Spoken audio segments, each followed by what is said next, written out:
इंसान ने पैसों के लालच में कुछ ऐसे ऐसे बुरे कर्मों को अंजाम दिया है जिनके तहत कोई भी व्यक्ति किसी की भी जान लेने के लिए उतारू हो जाए। दोस्तों, एक भाई होता है और उसके बड़े भाई की एक सड़क दुर्घटना में मौत हो जाती है और फिर वह आदमी उन पैसों जो कि उसको कंपनी से मिलने वाले थे, उन पैसों की खातिर अपनी भाभी को अपनी बातों में फंसा लेता है और अपनी भाभी से झूठा वादा करता है कि वह उससे शादी कर लेगा। लेकिन वह इसी मामले में अपनी भाभी के साथ लगातार हवस की आग को बुझाता रहा, उस भाभी के साथ रेप करता रहा और जब उसको अपने भाई के मर जाने पर कंपनी से मिले हुए पैसे मिल जाते हैं तो वह अपनी भाभी को घर से भगा देता है। आखिर क्या हुआ है पूरे मामले को आइए जानते हैं विस्तार से। नमस्कार, आदाब, सत श्री अकाल दोस्तों, मैं भीषण प्रकाश स्वागत करता हूं आपका हमारे YouTube चैनल किस्से क्राइम पर। दोस्तों, पूरी घटना की जानकारी के लिए बने रहिए हमारे साथ वीडियो में अंत तक। और दोस्तों, यदि आप पहली बार इस वीडियो को देख रहे हैं तो हमें सब्सक्राइब करें और नोटिफिकेशन की बेल को अवश्य दबाएं। दोस्तों, आज का बेहद ही हैरान कर देने वाला मामला सामने आया है उत्तर प्रदेश के ग्रेटर नोएडा से।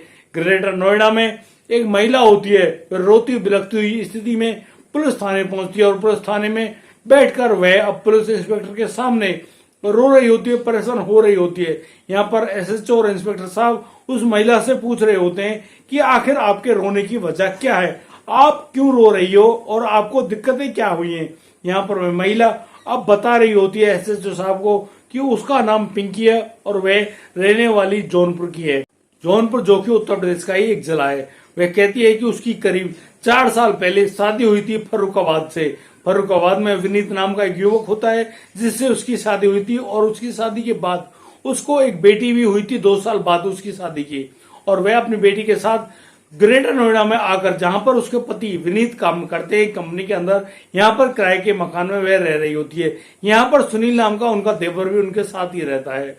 तो यहाँ पर वह पीड़िता बताती है कि करीब 1 साल पहले उनके पति विनीत की एक सड़क दुर्घटना में मौत हो जाती है। उनके शरीर को पीछे से आ रही एक वाहन ने टक्कर मार दिया और टक्कर मारने के फलस्वरूप वह विनीत उस गाड़ी के पहियों के नीचे आ गया और वह गाड़ी उसको वहीं रौंद कर भाग गई। विनीत के इंश्योरेंस के मुताबिक उसको 10 लाख रुपए मिलने वाले थे।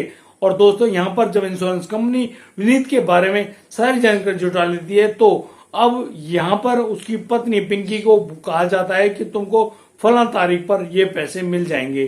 दोस्तों, जो सुनील है, जो विनीत का छोटा भाई है, वह अपनी भाभी पर कहता है कि भाभी, आपको परेशान होने की कोई भी आवश्यकता नहीं है, मैं आपके साथ आपका रहनुमा बनकर रहूंगा, आपको कोई भी परेशानी नहीं आने दूंगा, मैं आपसे शादी करूंगा और आपको हर प्रकार से खुश रखूंगा।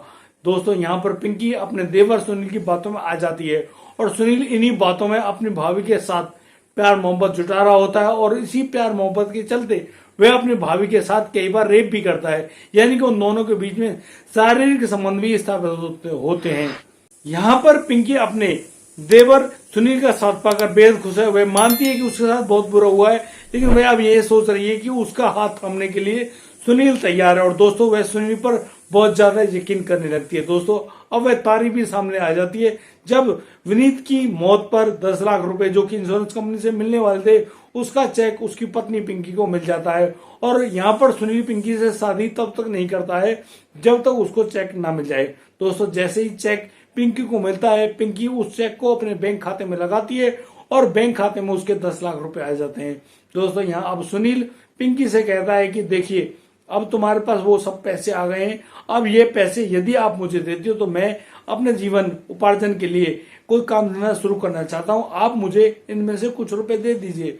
तो दोस्तों, ऐसा कहकर सुनील अब अपनी भाभी यानी कि अपनी होने वाली पत्नी पिंकी से 5 लाख रुपए ले जाता है और 5 लाख रुपए ले जाने के बाद वह अब कुछ दिनों वहां से गायब रहता है। वह चला जाता है अपने गाँव फर्रुखाबाद। दोस्तों, यहाँ पर पिंकी ग्रेटर नोएडा में ही रह रही होती है। करीब 4 महीने बाद लौट कर आता है सुनील और सुनील कहता है कि भाभी, मेरे साथ बहुत बुरी दुर्घटना हुई है, मैं अब तक अवसाद में हूँ और बहुत ज्यादा टेंशन में हूँ।